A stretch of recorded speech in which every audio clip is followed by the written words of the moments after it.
Good evening, kind listeners. I regret to inform you, you have been fooled. You have been duped, bamboozled, hoodwinked.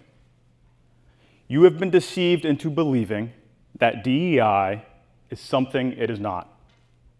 Allow me to clear up this misperception right away. DEI is a multi-billion-dollar industry which promotes a far-left ideological orthodoxy related to demographical relations and justice in society. It views problems and solutions as influenced by or related to race, gender, sexuality, or other faddish diversity metrics. Do not misunderstand me. It is not your fault. I do not blame you, the victims. To inculcate in your mind that DEI is something else, something more benign, good even, is a feature of the DEI enterprise, not a bug. This alone is enough to show that DEI has gone too far. From the first instance, it is a wolf in sheep's clothing. However, I intend this evening to further show that yes, DEI has gone too far by providing evidence that, one, DEI does not achieve the goals it purports to value. Quite the opposite. It exacerbates the problems it is supposedly intended to solve. The laws and societal mores about addressing wrongful discriminatory conduct have been damaged by DEI. And finally, that many areas of American society are realizing the harm of DEI, that it's gone too far, and is swiftly reversing course toward true diversity, inclusion, and equal opportunity. My debate partner, Professor Derek Black, would like you to believe these concepts are synonymous. True diversity, inclusivity, equality with DEI. They are not. You have already been fooled once. Don't be fooled again this evening by the opposition. Despite his impressive credentials, which include currently being a professor of law here at the University of South Carolina School of Law, the Ernest F. Hollings Chair of Constitutional Law and directing the Constitutional Law Center. He is one of the nation's foremost experts in education, law, and policy, and has written books on the subject, including the forthcoming Dangerous Learning, the South's Long War on Black Literacy. He has offered expert witness testimony in school funding, voucher, and federal policy litigation, and his research is routinely cited in state and federal courts, including in the Supreme Court of the United States. He also regularly contributes to outlets like the New York Times and on radio and television. Professor Black began his career in teaching at Howard University School of Law, where he founded and directed the Education Rights Center. Prior to teaching, he litigated education cases at the Lawyers Committee for Civil Rights under law. I am truly honored to be standing alongside such a distinguished debate partner this evening. Please help me in welcoming Professor Derek Black.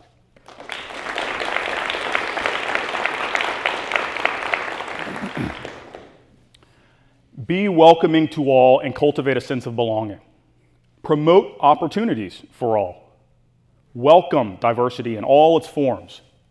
Address effects of historical injustice.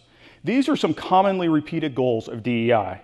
However, they are seldom achieved, nor apparently of great interest to the DEI enterprise when we take a look at the evidence, when we look at the facts. Take, for example, the speech codes and bias response teams instituted in the name of DEI on numerous college campuses to police speech. Instead of opening dialogue, these efforts have led to incidents such as Judge Kyle Duncan being shouted down on the Stanford Law campus while attempting to give a speech.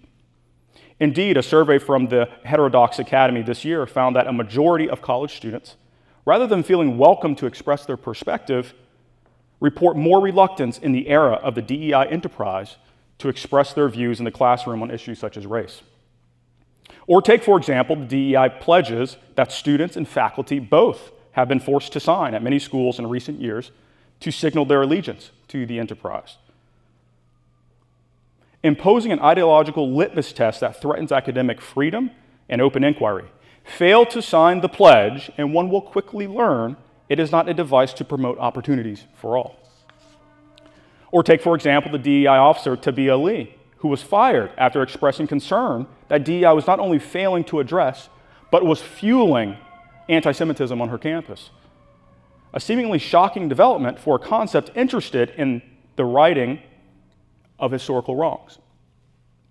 Or take, for example, the reality that much DEI paternalizes minorities rather than empowering them. It harms most those it purportedly intends to help through the soft bigotry of low expectations when DEI, as it often does, lowers the bar below the level expected of others. You're both doing an injustice to those who have to work harder for no other reason than the accident of their birth, and patronizing to the minorities in question. You do no one any good. Which leads me to my second main point. The laws and societal mores about addressing wrongful discriminatory conduct have been damaged by DEI. Because of DEI, many have come to believe that if a campus or workplace or other environment does not, quote, look like America in demographic makeup, there must be something wrong, and the fix is to engineer the proper composition. That is not how our laws work. That is not what the civil rights movements in this country were aiming for. That does not respect the fundamental American values of fairness, opportunity, and equal justice. DEI has gone too far in altering the public perception of what is wrongful discriminatory conduct and how it should be addressed. And finally, don't merely take my word for it. Many areas of American society are fleeing the DEI enterprise. Numerous American companies that only recently announced major investments in DEI are furiously backpedaling on those initiatives. In just the last few weeks, John Deere, Harley-Davidson, Lowe's, Ford, and Coors, just to name a few, have announced they are slashing DEI initiatives such as racial diversity quotas and spending on DEI programming. States and schools are shuttering DEI offices and eliminating requirements from Florida to Texas to Idaho to Indiana, all across the United States. Major international law firms, Perkins Coie, Morrison Foerster, and Winston & Strawn, have recently opened diversity fellowships to students of all races and backgrounds that had previously been restricted. Prominent progressive academics, from Harvard law professor Randall Kennedy to former Stanford law dean Paul Brest, are defecting.